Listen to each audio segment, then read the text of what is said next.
Hello, this is Reed Stow, and this is episode 6 of StormQuest Game, the development blog. And in this update, or this episode, we're going to talk a little bit about the web design that we have coming up, some changes that we've got going on there, talk a little more about our weather system, what the status is of that, and we'll go into the next episode. This is going to be more of an abbreviated episode, mainly because we got a lot going on right now, and, let's get right into it. So first, we're really excited about our new web design. I'm really excited because, first of all, it's going to be a lot more dynamic than what we have in the past. What we have is really old, doesn't really talk about what the game's about except for old ideas.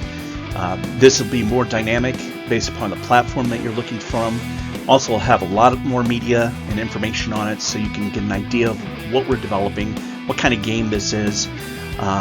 And it'll be easier for us to update the way we're developing it. The really cool thing is we're moving to a new hosting firm, so we should have that probably updated in the next couple of weeks. We're in the process of moving from our current hosting firm to a different one. So we're really excited about it. We hope that you guys will be excited about it, and you'll be able to see a lot more information on a regular basis through our new website. So let's talk about our weather system. Now, what we were working on in the past is the general weather setup, the probabilities, and the parameters and ingredients. And when we're talking about the general weather setup, we're really talking about the synoptic scale things, such as low pressure systems, cold fronts, dry lines, where they're positioned on the game map, and so forth. Then what we did is we looked a little bit further into the probabilities, and we set up the kind of situation that it was going to be for the day at the very beginning of the 12 o'clock hour. Now, it doesn't mean that that's what's going to end up for the day, but it kind of gives an idea of how things are going to progress.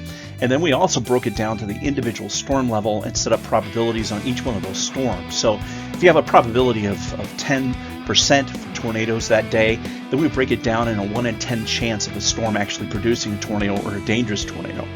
Then obviously we combine this all together with the parameters and ingredients. So we talked about in the last episode, in episode 5, we went into a little bit more detail about how we created the parameters and ingredients and how that was situated on the map and how storms would interact with that. So now what we're going to look a little bit more in detail to is the upper air atmospheric conditions. As you can see on the image on the right here, I've got all these little purple gray planes and stuff going on. That kind of represents where our upper air atmosphere layers are located. And so this allows us to create different variable layers of the atmosphere, so when storms blow up and they interact with those layers, that will have an impact on what kind of storm system, whether it rotates or not, what happens with that particular storm, what kind of environment it is, and so forth. That will interact with the synoptic scale systems that are out there. A little bit more deeper into that, as we can see in this next image that I've got here, we've got those layers hidden at this point in time, but what we've got is like a little miniature balloon that's going up in the atmosphere. So when we click that little building there next to the larger building, you'll have the option to launch a balloon at that point. The balloon will go up in the air and it will start recording data throughout the atmosphere. So we look at this next image that I've got here, you can actually see some of the data that's going to be received to you. Now it won't look like this. This just kind of gives you an idea of what's going on. So here we see on the right temperature as you're rising up through the atmosphere. You'll see how the temperature changes as you go up. So for example, it started out around 13 degrees Celsius, went all the way down to negative 61 degrees Celsius. So the balloon got way up into the atmosphere at that point in time. When you launch a weather balloon, you'll be able to get temperatures aloft, dew point, wind speed, direction, and pressure. And based upon the system that you have in your forecast office and how much tech you've developed, you'll be able to take that data in and then build more models and so forth and be able to determine how the atmosphere is positioned to accept storms and storm initiation and storm severity and so forth.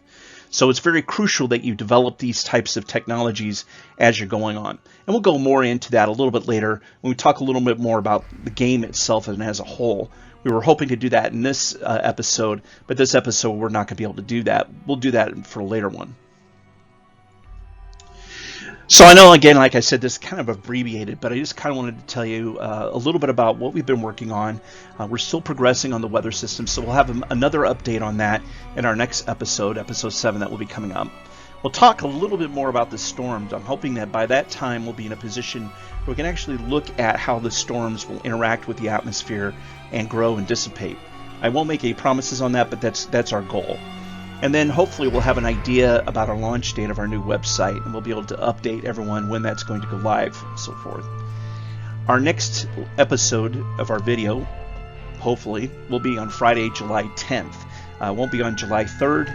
That's the holiday weekend, so we've moved that to July 10th. Again, if any of you guys have any questions, feel free to join our Discord server at the link there. Please subscribe to the videos here. We're really grateful that you guys are still following us. We look forward to showing you what's going on. Thank you, everyone. Have a great and wonderful weekend.